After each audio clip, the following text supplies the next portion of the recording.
Welcome back to the virtual compound. Today we wanted to cover a topic that is near and dear to our hearts, military children. We'll take a little bit of time in this episode to discuss military children and some issues they face and the history of the month-long celebration focusing on them. But we also wanted to give you a little bit of dance content that pertains to these awesome kids.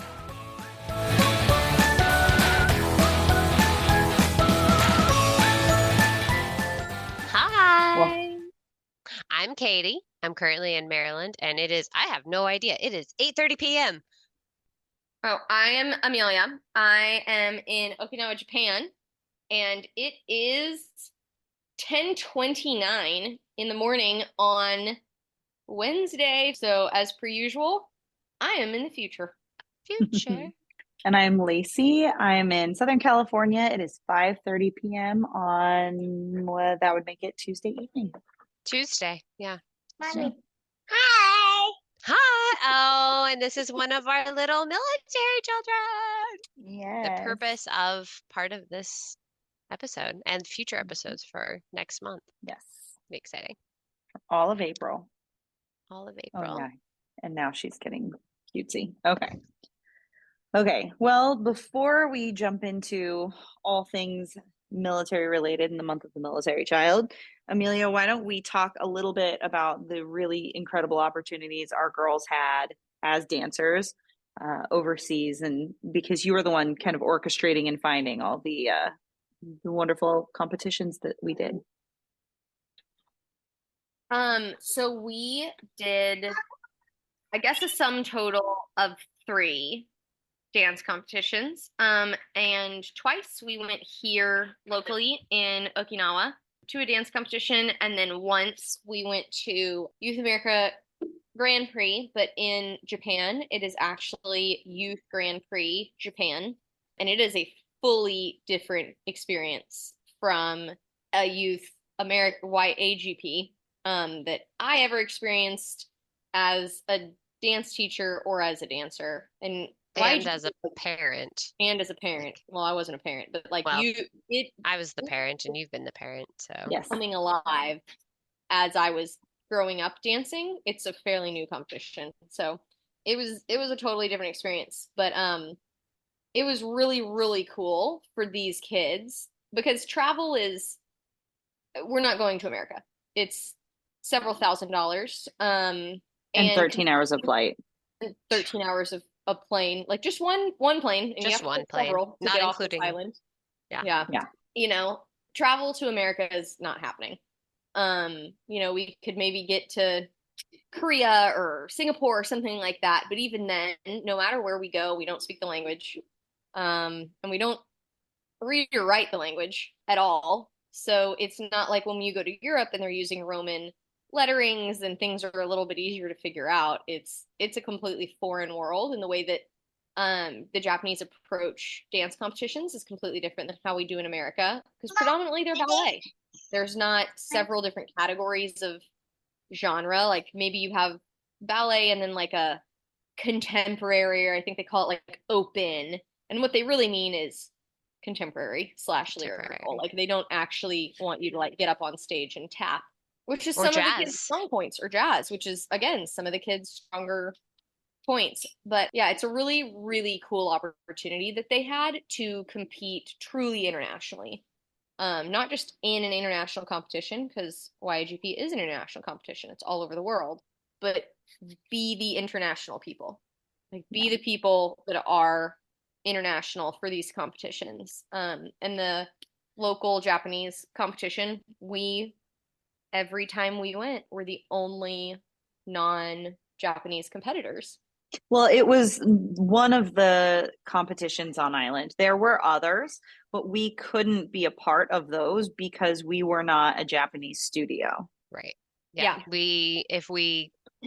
Similar went with like getting costumes. We had a really difficult time being able to get costumes out of Japan. We would have loved to try to do that, but they would not allow us to do costumes because we were not a Japanese in-town studio. Yes, we were in like Japan. the renting them.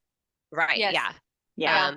But we didn't have a physical, and it's not even because, you know, we could have used like the several parents live out in town. We could have used their addresses, but it has to be a physical studio out in town to rent from. And so, getting the costume and getting the stuff and all that, and it's hard. Everything here is compounded by like 10 times. Everything is 10 times harder. Like there is not an easy way for us to get costumes. There's not an easy way for us to take these kids to compete, and nothing's cheap. And even when we did do YAGP, I took 15 teenagers with, Yes. 3 teachers by ourselves to Osaka, Japan during Which is the middle of basically like school going to another country. Like, Which is yes, we basically like going lived to in another Japan, country because but it's a 3.5 hour plane ride. yeah. Yeah. But, I mean, and it's during the middle of the school week because the Japanese kids had that time off, but our kids don't. And when competitions are for the Japanese kids, it's during their winter break or their summer break, but because they do the school year differently, their breaks are not when our breaks are. Yeah. And so just the ability to have this opportunity for the kids and do these competitions is it's so cool when you think about it. Like they competed internationally as the international representation in these competitions, and it's really neat, and it's still continuing. They went to a different competition in Osaka, just a few short weeks ago. And that's really cool to like the people that have taken over the studio are still doing it, but it was the same. Getting the costumes was still a struggle and all that. I don't think the kids would ever have had that opportunity had they not been military kids. Yeah. Yeah. I completely agree. It was Zoe wasn't there and able to compete for YGP in the second year because we were gone already, but she did get to compete in Ryukyushinpo the first year. And while that was basically a last minute like decision of, hey, our current regulations are allowing us to do this, so we're going to take advantage and go do that. And it was her first time to ever compete, and of course that's an extra intimidating to not only have your very first time competing, to be in the middle of all this, and she was one of very few who were not on point because of the way that Japan does all of their stuff, and it's required from a very early age that they have to be on point. And but then to be international, and she was very nervous at first. I was like, look, you may choose to never compete again, but at least you can say that you did it once, you tried it out, and you did it in another country. Like, how many people, friends back in the States, are ever going to be able to say that they did that? Like, even the friends that she has made since then, who are YAGP finalists, even, they've never competed in another country. Like, those countries have come to her because we're in the States, and this is a competition that is still centered here. So for those of you not familiar with YGP or YAGP, every competition throughout the year is considered a semifinal. And all of the people who are the winners from that go to the finals, which are done in the States. And so everybody filters down to this one time. And so everyone then comes to those in the States. So the girls in Japan and at our studio were able to have an entirely unique experience that very few people that they will meet or ever dance with in the States are ever going to have. Yeah. And YGP here in Japan, in America, YGP is a weekend. And here it's a week because there's only one.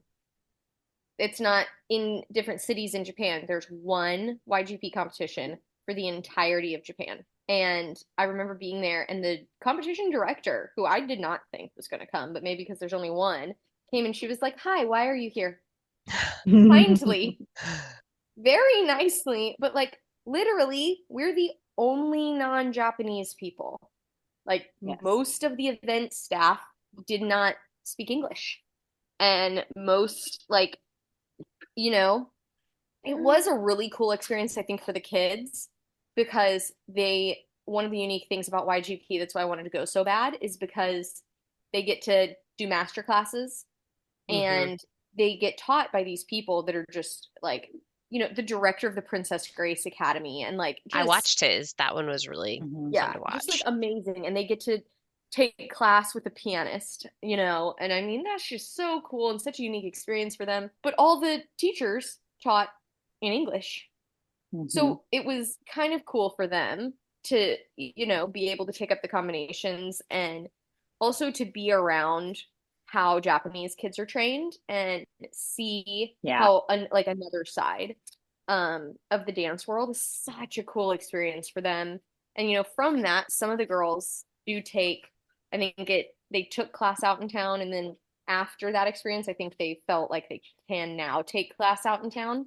And it kind of gave them the confidence to like go take classes in Japan with teachers that don't speak your language. Yeah. Well, and that and are it's such a far more neat experience. strict. Oh yeah, they're far Yes. more strict, and like the level, it's a different type of training. Yes. And if their dads or moms were not in the military or contractors for the U.S. military, they would never do that. And it's cool. It's really neat. Every time I think about it, I'm like, gosh, that's so cool. I know. Yeah. I mean, such a cool thing. Watching was cool, and like the fact that our girls now have feedback in kanji, and like we have to use Google Translate to like read it and see what it says. I mean, there are some errors in translation and some problematic words that were not intended double meaning, I'm sure. I think that's one of the coolest things that they can have from their time dancing is the feedback forms in kanji with their name, and just to remember that time and just, yeah, I did this.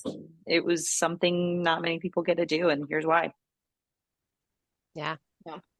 Yeah. I mean, it was, this is kind of strange to say, but one of the bigger points for Zoe, who is not a competitive kid, Lacey and I, you and I had this discussion the other day, like in general, she's not competitive, but going in there at the immediate disadvantage that she could not progress because she wasn't on point for her competition piece, which is fine, but that meant she couldn't progress to finals. At the non-YGP, this was at the local Okinawa show or competition. And yet she still had a higher score than I think I don't remember how many double digits, not like huge double digits, but she still had a higher score than double digits. And that right there bolstered her enough to be like, hey, this was really cool. Like it wasn't about winning, it was about the experience for her and for some of the other girls. And some of them did move on and they did get really great scores and were able to do other stuff. And I'm super proud of all of them for just doing it. And the next year that we went to YGP, and I always told the girls, YGP and the Ryugu competition, I always told the girls, like, we are not winning here. Like, this is not a place that we're going to win because we're the foreigners and they're not going. And I'm not saying this is bad. Like, we're not going to win here. We're not going to place first place. It's just a different preference. It's a different preference. And like, this is an opportunity for you to get on a huge stage that's like well lit and has an amazing floor and your beautiful costume and your amazing makeup and perform the thing you've been working on for 6 months. Like, get out there and do it, and you can fall flat on your face, and this doesn't matter because you had the experience. Yeah. Because this is not like you're not competing for a scholarship here. You're not, because you're not in America where you getting a scholarship means you're going to a summer intensive, or you getting a scholarship means that you're going to dance at this place the next year, because you're not. Yeah. And I mean, and like it's also like a different type of competition experience. Like the last year that I took kids to Ryukyu, no one won. Yeah. And that's just such a Japanese culture thing. Like, and people are like, what do you mean no one won? Like, none of your kids? No. No one got first, second, or third place. And like the judges did this whole speech about how no one was good enough to win. Yeah. Can you imagine, as Americans though? Were like, oh, so the person that got fourth place is first place. No, they're Literally. fourth place because their scores did not qualify them for third or second or first place. And it's that in and of itself is a unique opportunity for the kids to see how like other cultures and places and things work competition or competitiveness or, you know, any type of anything. Like very The clearly they were like, expectation no, of no perfection. one, yes, Yeah. like none, no, not a single person in this competition got first place because no one was good enough. Yep. Which, I mean, still, it doesn't boggle my mind because I live there. I understand like what, but at the same time, it's also like, I'm not about the participation trophies unless you're like a kindergartner, right? Like if we're real little and you are not playing for that, I'm not about doing like somebody needs to have first just so that somebody has first. That's not my point. But at the same time, we grew up in a culture of reward those who worked hard still. And Yeah, like so this one was seeing some of best. those, right, like seeing some of those kids, it is hard to imagine that none of them were good enough to be considered even third place. Yeah. And I'm just like, and then also to know a little bit, just a little bit of what the dynamics are at their home studios and just be like, what are they all going back to in class? Like, what are the next few months going to look like in the way of technique and whatever? Yeah. But you're right. It's a totally unique perspective because we all, and I literally mean the whole world, everybody gets into the rhythm of what's around them and they don't necessarily think about, what else is out there, especially on a competition, maybe not like that one, but like YGP, where you don't see how it was run in their home country, in Singapore, in Australia, in Japan, in Brazil. You don't see what it's like other than what they put up on Instagram so that you see the little like snippets as they go through. And then they come to your country and they come and they do it the way that all of your competitions are run because that's the country that you're in. But that also means that now they are in an area that is very different and weird for them because our competitions are not run the same way. I didn't notice as much of a difference between Ryukyu and stateside competitions as I did between YGP and YAGP. Being the same company did not mean that they were run even similar. Like, aside from the master classes and the fact that things are done, it was very different. Well, even like signing up the girls, we had to do it twice. Like there was a whole issue, and Amelia and I sat there for 2 days, just like on the computer, and we were getting messages, and then they're like, "No, you can't do it," because one mom went rogue and was like, "Well, I'm just gonna sign my daughter up," and it was like, no, you're done. That's not allowed, and you're all out. And so we had to like, no. It was a mess. That's a great learning point for parents, dance parents. Like, there's a reason dance parents have the stereotype that they have. It's like, there's also a reason that the directors and the people who are in positions of power in your studio or in that position of power, let them do their jobs. Like, don't go rogue. If you're going to, you need to do it entirely on your own, totally separate from whatever studio you're in, because that culture, they gave you the rules. And the rule was you get one entry and you're out. And if you try to do otherwise, everybody's out. Well, there's no testing that in these cultures. You don't test them because they're going to let you have it. Well, and that's the other thing they have in the audience, which is a stark contrast from America in general. And Amelia touched on this with like her Taylor Swift story. They do not applaud. You are not allowed to applaud in Japanese competitions, like zero noise. It is, you can hear a pin drop. It is eerie. It is wild. Not a sound. Yeah. The very first one. So we did Shimpo Ryukyu in, what was that, 21, the fall of 21. Yeah. We did that for the first time. And the first two girls that were up. So Amelia was obviously like helping all the girls backstage, and I was kind of running, but I had a chance where I got to go sit out and watch. And I got to start it because everybody who needed to be in place was in place. So I was out there for the very first few, and we clap. Our group claps and gets really excited for the first two, and the older lady, like two down, like turns around and is like, mm-mm, like finger waving at us, but not saying anything about it. And so we're like, what? Oh, you okay? We just won't for that one. And then we clap after the second one, and she does it again, and that's when we realize, like, oh no, we don't clap like ever, not at all. Yeah. Well, And they announced it the following year, so that they're like, did no they? photography, no video, No, no no clapping, no clap. noise. Yeah. Yeah. For us, I think that's a cultural thing because at YGP we were allowed to clap, but it was very brief, and there Oh, was I no bet. like you do at like competitions in the States, Yeah. like showstoppers and like Hollywood, whatever. The girls come on stage and you're like, go! And in at YGP, it was like they come on stage, they dance, like polite applause, and that's it. Yeah. Um, Very, very, very reserved. And I mean, all of it is, I think, just like such a cool experience for the kids to see. It's basically where I was going with that. Like, everything was different.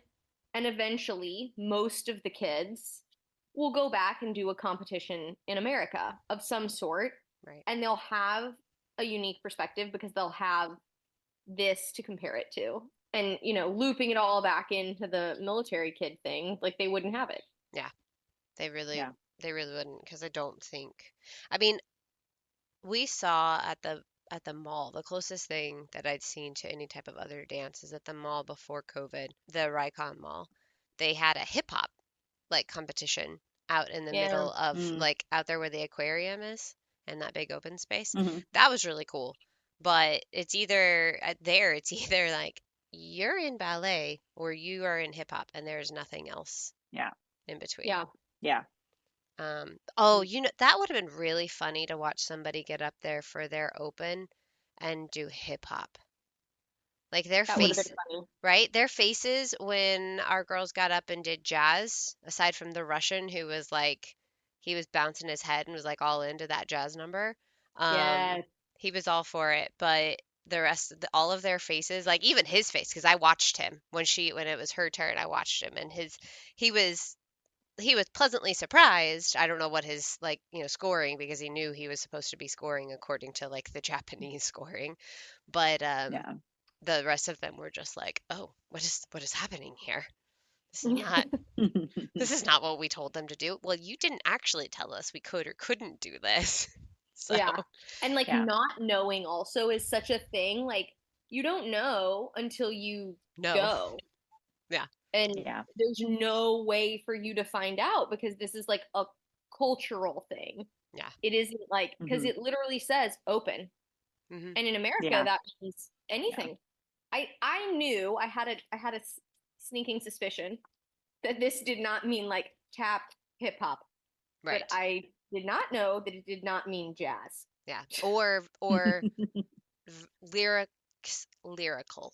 Like lyrical with Yeah. lyrics. They don't like Oh, I did not know that that like they lyrics were bad. yeah, they don't like lyrics. They No. are, but man, some of their songs, what did I describe that one? It was a space robot.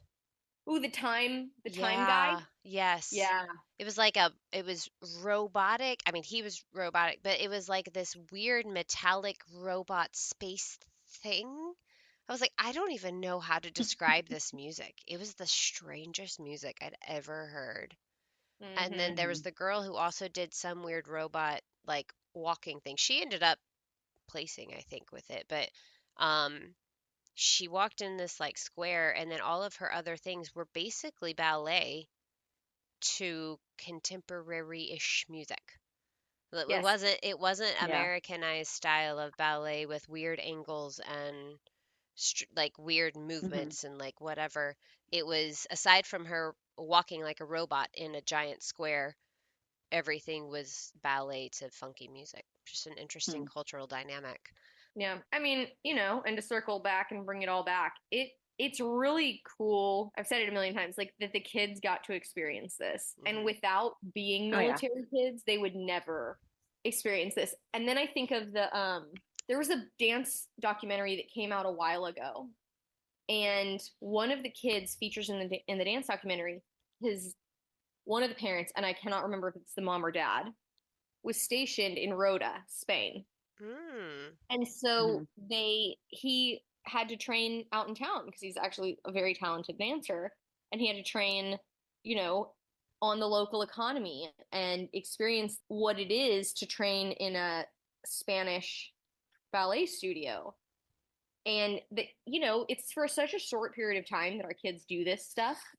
Like we're the anomaly that we're going to wind up in Japan for 6 years. Right. Because normally, you know, it's 2 or 3 that you're Oconus, and other people will spend 8, 10, you know, whatever. But in the Marine Corps, at least, it's an anomaly, and it's so cool to think that our kids got these experiences because of their, in our cases, dad's service, or their moms in the cases of some of the kids at the studio. And where was I going with that? Yeah, they, you know, like they'll go back to America and have these experiences forever because America's our home, and that's where we're going to wind up.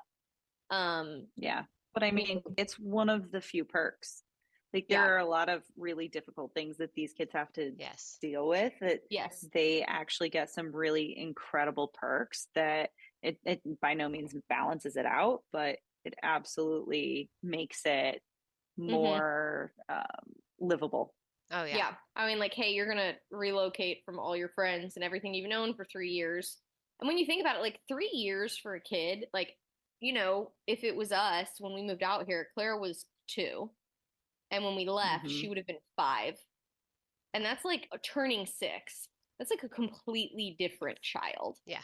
Lexi was, you know, you 3. Yeah, you like start with them. It was half grader. It was literally half her lifetime. Yeah.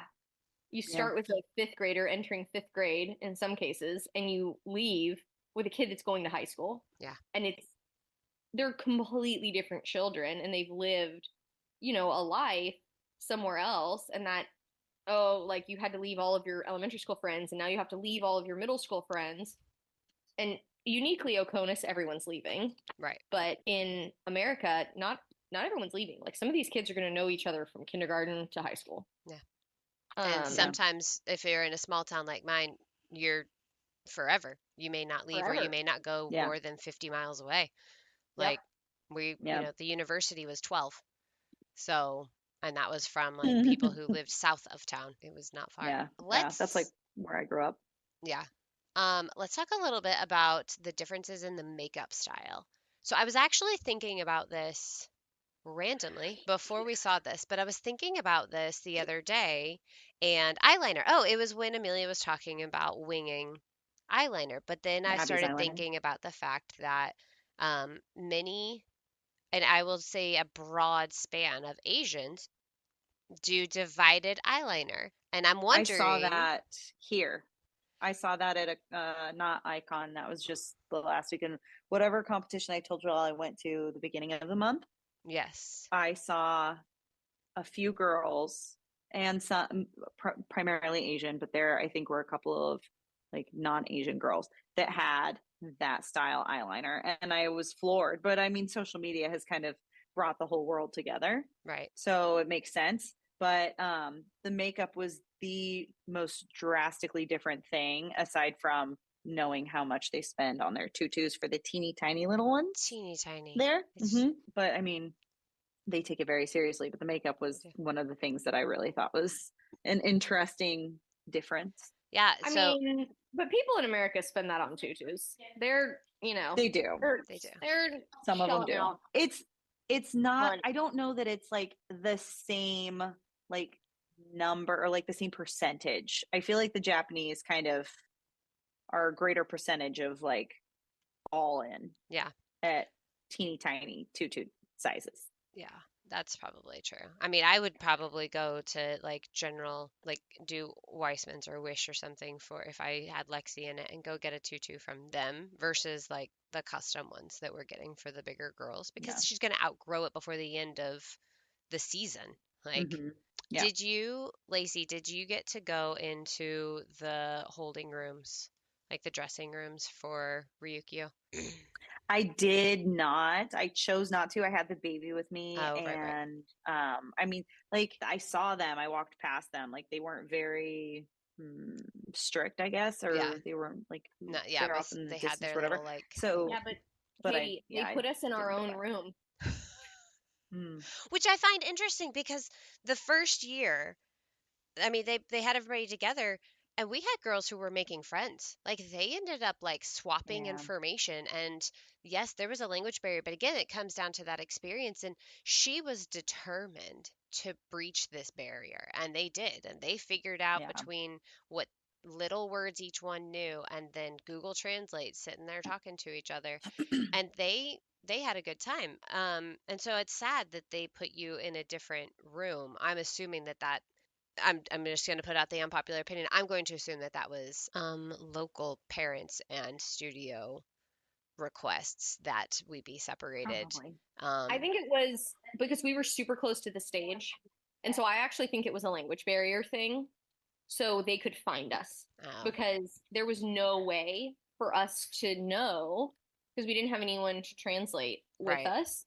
There was no way for us to know if things were ahead or behind or if they needed to find us for our music. And if we were like scattered about random rooms, I think it was so like we know where you are Right. and the one person that speaks English can find you. And Can they're not find. going to have to like run around Yeah. this little center Yeah. to try to find me Right. or To Heidi get the or right one. like Yeah. Lacey Yeah. to try to get the right kid or Victoria, like to try to, they knew where we were. And Yeah. I think it was that Yeah. because Okay. the, when you travel to Europe, you're always going to find someone that speaks English. Right. Always. And here you won't. Yeah. Like Which they is might understand English, but they might not speak English. And I'm not saying that to like rag on their education It's a system or anything like that. It's just they don't teach English as the same way. Well, So they do, but they're a proud society. So they won't, even if they're unsure, they won't risk it necessarily, or which because they are proud and they don't want to mess up. yeah, I've seen that countless times. it Like they makes me get me, so but they find sad. someone else. Yeah, it makes me so sad So, though because one of my closest friends, Yui, hi Yui, if you ever listen to this, she wants to and she knows that she's not perfect at mhm. it. We can have full-on conversations, but I think sometimes it's, I have to give it time to make sure that she's processing exactly what it is that I'm saying. But anyway, it's sad because I want to breach that gap, and I think more people would do that. My whole point in this, though, was Yeah. going back to the makeup in the dressing room. Would not have noticed it, and I did not necessarily notice it when I just saw the girls on their own. But the parents or the instructors who were there were taking the makeup and they were literally putting it on all exposed skin. Like not just a little bit, down the neck. It was literally caking it on all of their arms, on their armpits, on their backs, like their entire Yeah. body. And unlike me, for those you can't see it, but I mole. I get moles. It is what it is. In general, they do not. They do not Mm-mm. get sunspots. They don't. So they don't really have imperfections in that way. And they And they're don't young. they're young and they don't sweat. Like they actually, most of them do not sweat. So it's not like they're going to be glistening. So I just found it very interesting that they then felt the need to take this stage makeup, which is about the kind of stuff that you would use to cover up a tattoo, and just cover their children from head to whatever was exposed and in Yeah. this makeup. And it was just like, well, that was interesting to watch. And they did it in costume. I thought that that was Mm. really gutsy. I was like, oh, You know what though? They are expert at cleaning. So they are. That is very true. But with all of that, I didn't feel very comfortable to go over and ask them about why they did it either. And we didn't have some of our dancers who had been learning Japanese really well to be able to help me bridge that gap even better. But Lexi was learning Japanese. I mean, she would come home and know a whole lot more. And if she had it just a little bit longer, she would have had that. And that's something that we have tried to yeah, I hold on mean, to. even at the kindergarten levels, they teach the kids Japanese and they start working on it. And they actually have two Japanese classes. At least when my oldest two were in elementary school back in 12, 13, 14, when we were there, they had two Japanese classes a week. One was culture and one was language. Yeah. And then they eventually added a Spanish too. And so they were learning so much about the culture. They still remember a lot of stories. And I think that that's, not just having, English, Spanish, French, and then some schools have like ASL or maybe a German, but that they offered the host country language at the schools there. I mean, that got us through a lot of exchanges. Well, and we were elementary after you were, and they still had the two classes. They did drop Spanish because the Spanish teacher moved. Like that's the downside, I guess, which we were a little bit sad about because we knew that most of these kids are going to come back to a country that they need to be learning Spanish. But that's how they were doing it in the public school, and Lexi being in her preschool because pre-K out there is not open to everyone in the public, like in the Dodea school. Um, so we had to go like out in town for that one, and she was learning all kinds of Japanese. But Amelia, you do something different with your homeschool Japanese, right? Yes, the kids, well, now only Clara takes Japanese Friday as a part of her homeschool curriculum from a Japanese sensei. It's really cool. That's amazing. That is really cool. I mean, okay, we're gonna leave this part in because we're gonna laugh about this. But everybody, you need to understand that like Amelia is currently homeschooling at this moment, and the kids are they want to be a part of this. Like if you listened in on the last episode, and we were discussing about her trying to hide from them just to get as much of this done as possible. We can currently see them in the background. Yes. You're not doing your work, Joshua. You're staring at us. My favorite's when they like pop in like sideways. Clara's been doing that. Yeah, amazing. She has been. And often people would refer to them as a brat, and they are brats. They are military brats. I like how that all kind of worked out because this is a term of endearment. And my kids actually wear it as a badge of honor. Not that we refer to them as military brats very often or Marine brats, but there have been plenty of people in recent years that have tried to change the acronym and turn it into something because brat might have a negative connotation. So they got a book one year. I was actually before we left Okinawa the first time, and it was champs, and it was like we're champs, and I forget. It was like children, heroes. I don't know. I can't even remember. My kids didn't really find that one.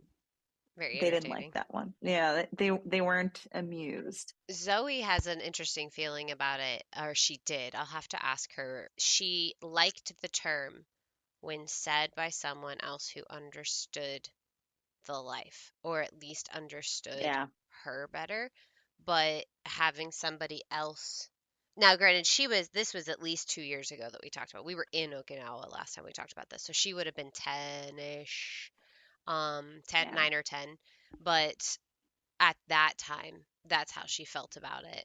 And it's not that she disliked it, it was that she didn't want somebody saying it in that, oh, you're a military brat versus you're a military brat, and being like, yes, I am proud of that.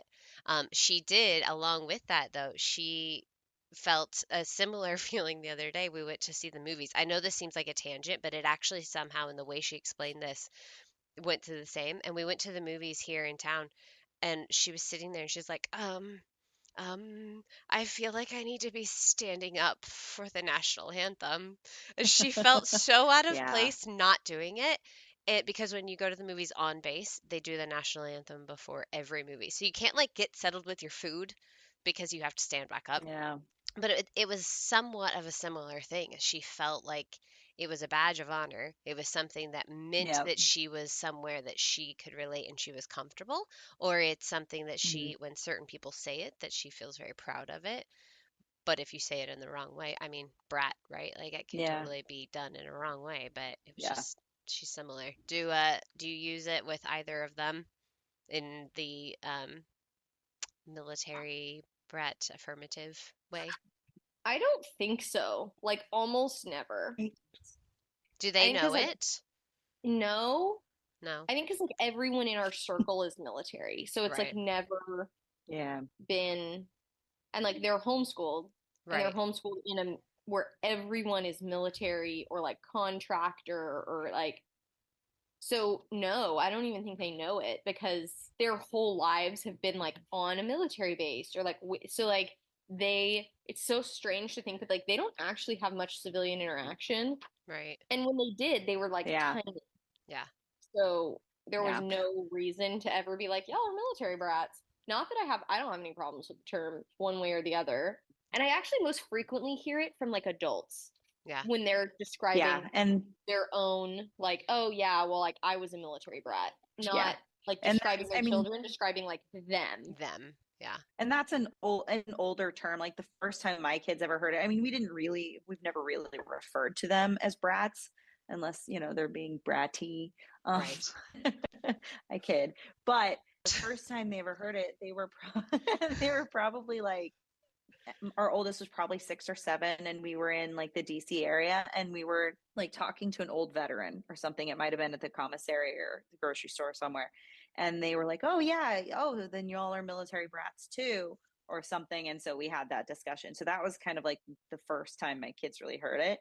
They don't necessarily refer to themselves as brats, Right. but I'm sure as they get older and they interact with new people, they will. Yeah. Well, and I guess the big difference too is with like mine recognizing it is we went to school on base in the public school on base, and I was vice president of the PTO, and we do a huge thing for the entire month of the military child.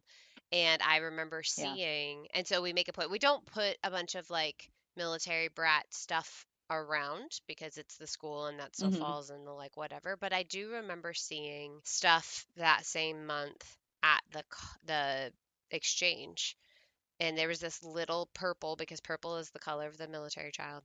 And Hmm. I remember seeing this purple bear with a dandelion on it on the belly, and around it said military brat on it. And it was like a little, not quite a beanie baby, but something like that. Um, and I was like, oh, I haven't seen this printed on anything in a while, and people mostly just talk about it.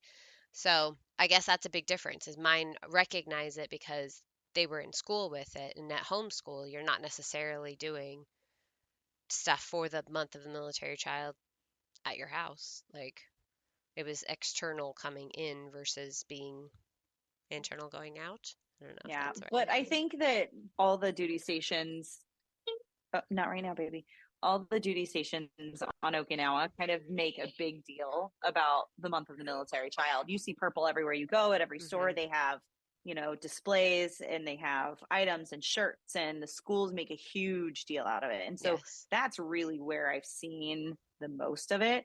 Because I don't think before we went to Okinawa the first time, and that is even different from the first time we were there, is how big they've made it. Before we went there the first time, I don't think I really knew that there was a month of a military child.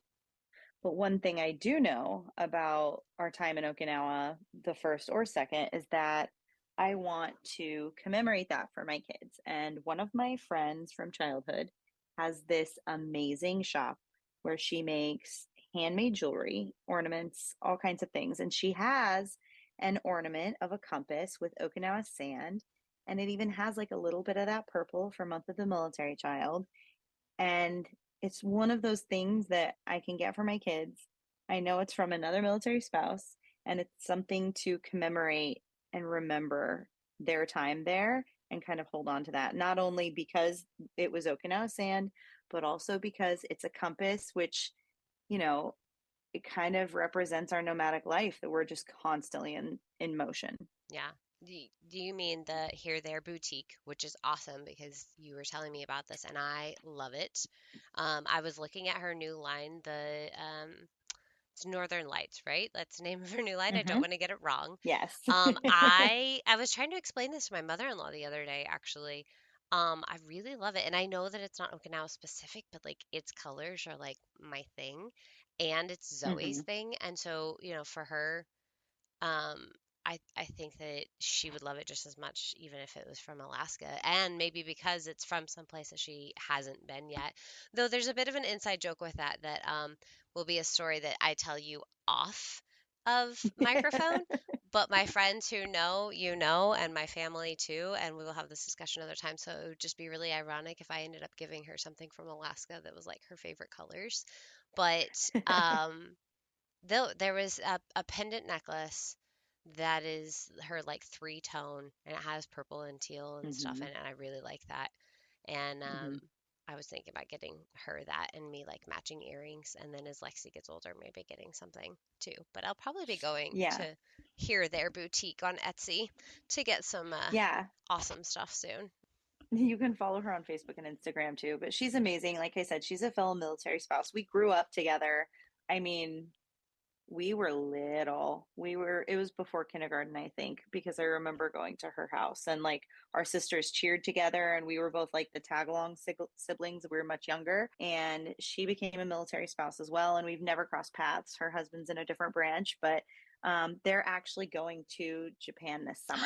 So Oh, so they're actually going to be in mainland, but they're really excited about it and a new opportunity. And this all started, the Here and There boutique started when they were in Guam. It was started out as From Guam with Love.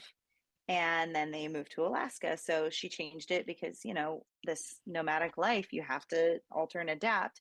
But they got to know their new home each time by paddling out to different islands or flying out to different islands to retrieve sand. And now it's something they do like on vacation and they pick new places to go.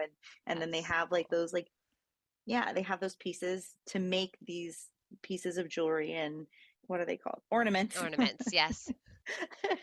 To commemorate their time, but also like to share with other people that have had similar experiences in duty stations. And I love this line. I think it's really amazing. And Yeah. she's super talented. Yeah, I was looking at all the different places she has sand from: Alaska, Iceland, Ireland, Yeah. Japan, Guam. Like it's crazy. And I wouldn't even thought about the other like inset places like Egypt. I That would be Yeah. amazing. I want some People from Egypt.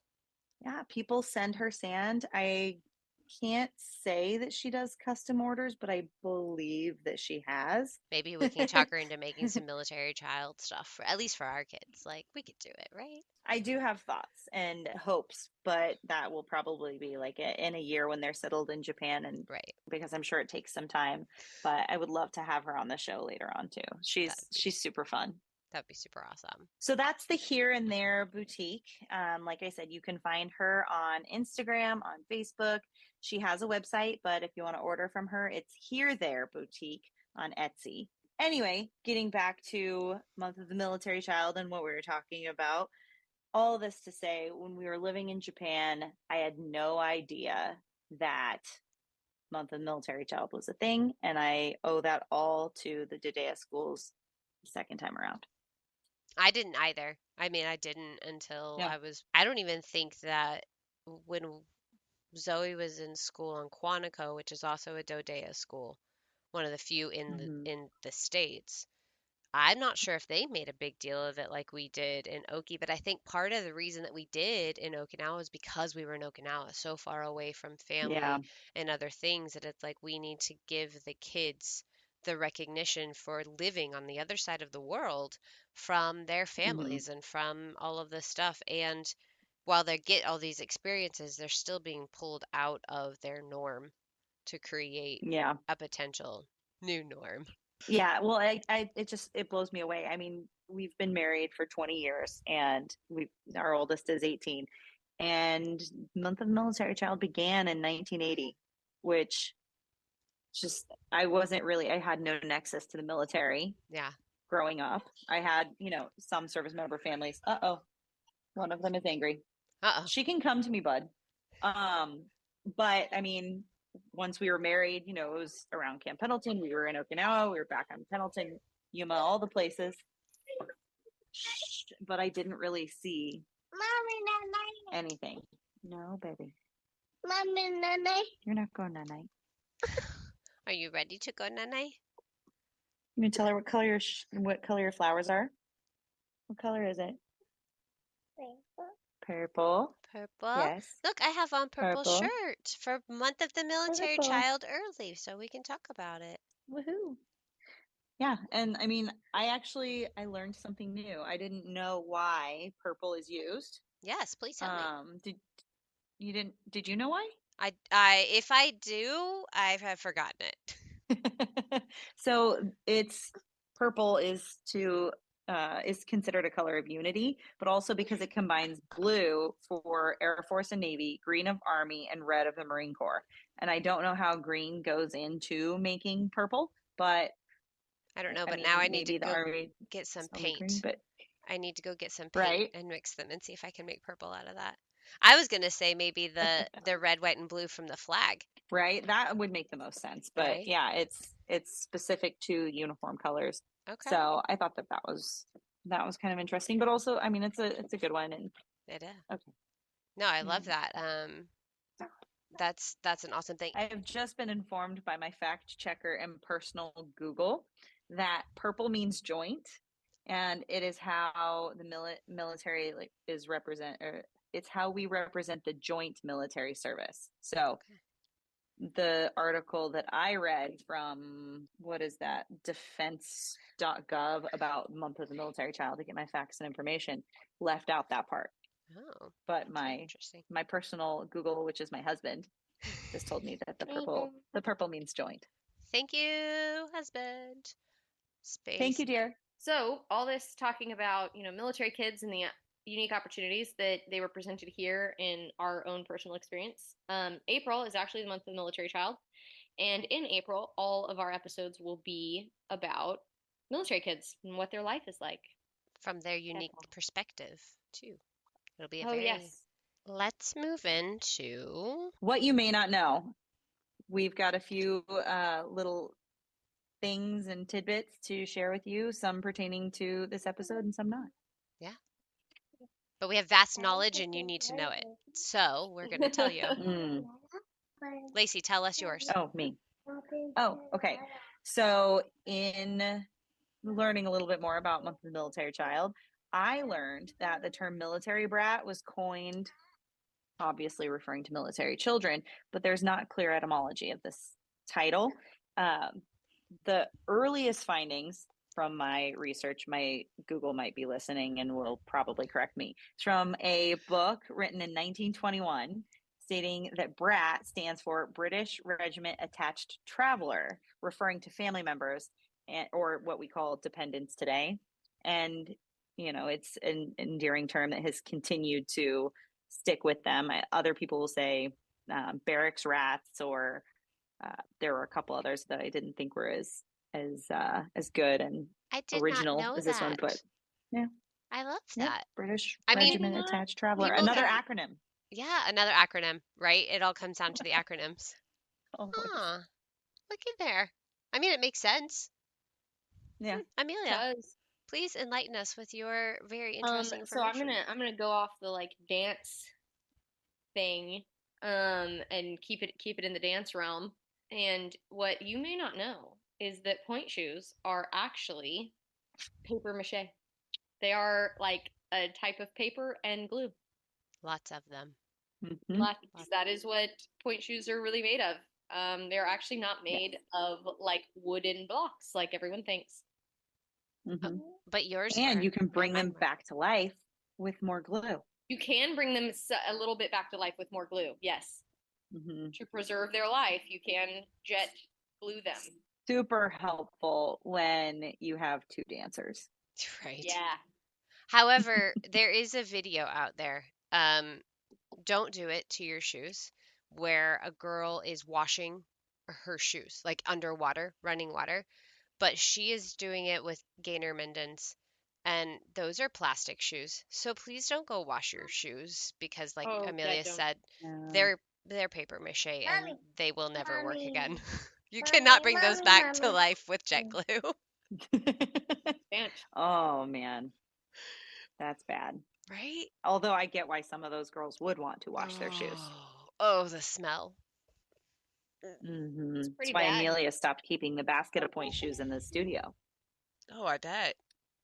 That's why I stopped letting them keep their point shoes. Well, I'm forcing them to keep their point shoes in the studio because I was like, I can't handle this anymore. I'm done.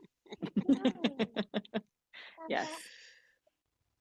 Well, now it's my turn. The actual emblem of the military child is the dandelion. Yeah. Not the dandelion flower, but the dandelion puff, because it is all about blooming where you land, and the seeds just blow, all over the place. And so that's what you'll see.